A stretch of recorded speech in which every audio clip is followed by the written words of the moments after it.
মিষ্টি খাওয়ার প্রতিযোগিতা এক গ্রামে একদিন ঘোষণা করা হল, আগামী শুক্রবার গ্রাম চত্বরে হবে মিষ্টি খাওয়ার প্রতিযোগিতা। যে সবচেয়ে বেশি মিষ্টি খেতে পারবে সে হবে মিষ্টি সম্রাট। গ্রামের সবাই খুব উত্তেজিত, কিন্তু সবচেয়ে বেশি উত্তেজিত হল হারান কাকা। হারান কাকার গলা সবসময় বলে, আমি মিষ্টির জন্য জন্মাইছি। শুক্রবার এলো, প্রতিযোগিতা শুরু।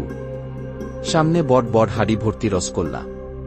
বিচারক বললেন, শুরু। প্রথমেই হারান কাকা মুখে 4টে রসগোল্লা একসাথে পুড়ে ফেল।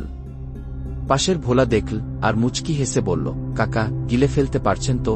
হারান কাকার মুখ তখন ফুলে গেছে, ঠিক বেলুনের মতো। কথা বলার জো নেই। গিলতে গিয়ে কাশতে শুরু করল।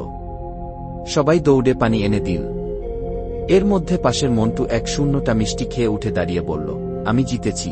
তখনই হারান কাকা পানি খেয়ে হাঁপিয়ে বলল, না রে, আমি জিতব, আমি আরো খাব বলে আবার 1 চামচ মিষ্টি তুলতে গেল, কিন্তু হাত কেঁপে পুরো হাঁড়ি উল্টে ফেলে দিল। মিষ্টির রস গড়িয়ে এসে জজ সাহেবের পায়ের জুতায় ঢুকে গেল।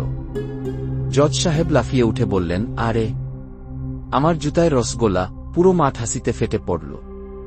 শেষে হারান কাকা হাসতে হাসতে বলল, আজকে না হোক, কাল আবার খাওয়ার প্র্যাকটিস করব।